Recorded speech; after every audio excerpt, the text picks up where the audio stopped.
বিশ্বের সবথেকে গুরুত্বপূর্ণ সমুদ্রগুলোর মধ্যে একটি হরমুজ প্রণালী। এই সংকীর্ণ জলপথ শুধু তেল ও গ্যাস পরিবহনের পথই নয়, বরং ভূরাজনৈতিকের কেন্দ্রবিন্দু। আজ আমরা জানব হরমুজ প্রণালীর অবস্থান, এর ইতিহাস, গুরুত্ব এবং বর্তমান পরিস্থিতি সম্পর্কে।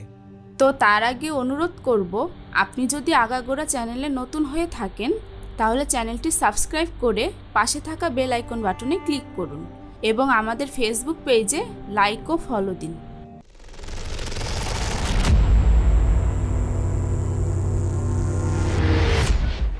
হরমুজ প্রণালী পশ্চিম এশিয়ার একটি কৌশলগত জলপথ, যা পারস্য উপসাগরকে ওমান উপসাগর ও আরব সাগরের সাথে সংযুক্ত করে। এর উত্তরে ইরান, দক্ষিণে ওমানের মুসান্দাম উপদ্বীপ ও সংযুক্ত আরব আমিরাত। এই জলপথের দৈর্ঘ্য প্রায় 167 কিলোমিটার, কিন্তু সবথেকে সংকীর্ণ অংশ মাত্র 33 কিলোমিটার, যেখানে জাহাজ চলাচলের পথ মাত্র 3 কিলোমিটার প্রশস্ত। ভূতাত্ত্বিকভাবে টেকটনিক প্লেটের সংঘর্ষে এই প্রণালী গঠিত হয়েছে, যা এই অঞ্চলকে ভূকম্প প্রবণ করে তুলেছে। আশেপাশের পর্বতশ্রেণী ও দ্বীপপুঞ্জ এর ভূতাত্ত্বিক জটিলতার সাক্ষী। হরমুজ প্রণালী প্রাচীনকাল থেকেই বাণিজ্যের একটি গুরুত্বপূর্ণ কেন্দ্র। চীন, ভারত, আফ্রিকা ও মধ্যপ্রাচ্যের বণিকেরা এই পথে মশলা, রেশম ও মুক্তা পরিবহন করত। প্রাচীন গ্রন্থ এর উল্লেখ পাওয়া যায়। 10ম শতাব্দীতে হরমুজ রাজ্য এই অঞ্চলের নিয়ন্ত্রণ নেয়, যার নাম অনুসারে প্রণালীটির নামকরণ করা হয়। পরবর্তীতে পর্তুগিজরা 16শো শতাব্দীতে এটি দখল করে, কিন্তু 17শো শতাব্দীতে ইরানের সাফাভি সাম্রাজ্য এটির নিয়ন্ত্রণ ফিরিয়ে নেয়। আধুনিক যুগে 1959 সালে ইরান ও 1972 সালে ওমান তাদের জলসীমা 12 নটিক্যাল মাইলে প্রসারিত করে, যার ফলে প্রণালীটি তাদের সম্মিলিত নিয়ন্ত্রণে চলে আসে।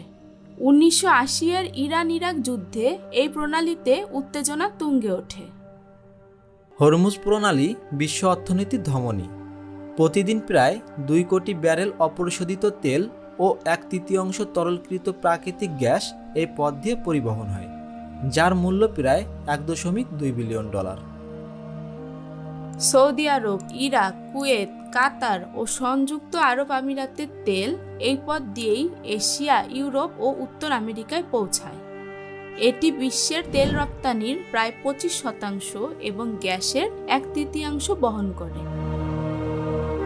ইরানের অর্থনীতির 2/3 এই পথের উপর নির্ভরশীল।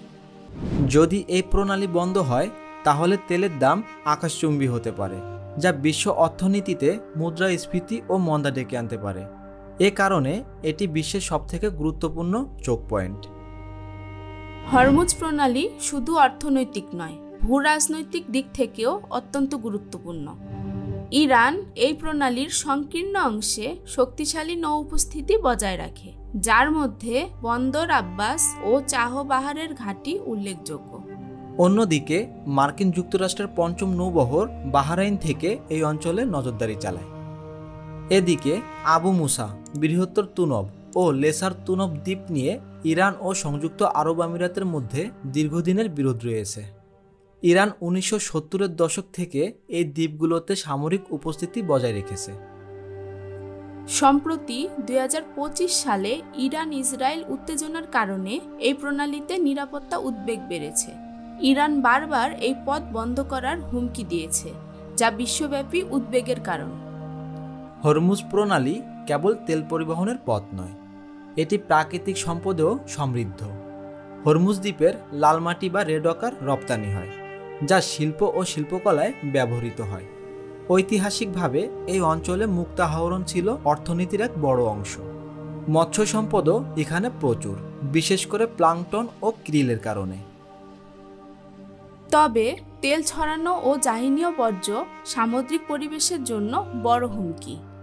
জলবায়ু পরিবর্তনের কারণে সমুদ্রপৃষ্ঠের উচ্চতা বৃদ্ধি ও তাপমাত্রা পরিবর্তন এই অঞ্চলের পরিবেশের উপর প্রভাব ফেলছে, যা ভবিষ্যতে আরও জটিলতা সৃষ্টি করতে পারে।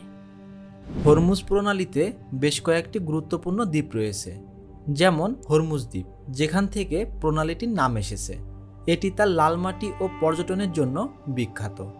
এছাড়া রয়েছে কাশেম দ্বীপ, যেটি ইরানের কৌশলগত সামরিক ঘাঁটি হিসাবে ব্যবহৃত হয়। তাছাড়া রয়েছে আবু মুসা, বৃহত্তর তুনব ও লেসার তুনব দ্বীপ।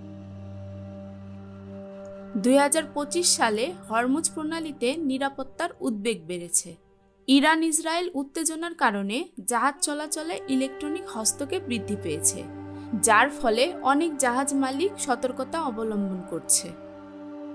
জলবায়ু পরিবর্তনের প্রভাবে সমুদ্রের তাপমাত্রা ও জলস্তরের পরিবর্তন এই অঞ্চলের পরিবেশকে আরও ঝুঁকিপূর্ণ করেছে। এই চ্যালেঞ্জ মোকাবেলায় আন্তর্জাতিক সহযোগিতা এখন সময়ের দাবি। হরমুজ প্রণালী শুধু একটি জলপথ নয়, এটি বিশ্ব অর্থনীতি, রাজনীতি ও পরিবেশের একটি মিলনবিন্দু। এর নিরাপত্তা ও স্থায়িত্ব কেবল মধ্যপ্রাচ্য নয়, পুরো বিশ্বের জন্য গুরুত্বপূর্ণ। যাই হোক, এই প্রণালী আমাদের মনে করিয়ে দেয় কিভাবে একটি ছোট জলপথ বিশ্বের ভাগ্য নির্ধারণ করতে পারে। তাই এই প্রণালী কেবল একটি জলপথ নয়, বিশ্ব মানবের জন্য এক জীবনী শক্তির উৎস।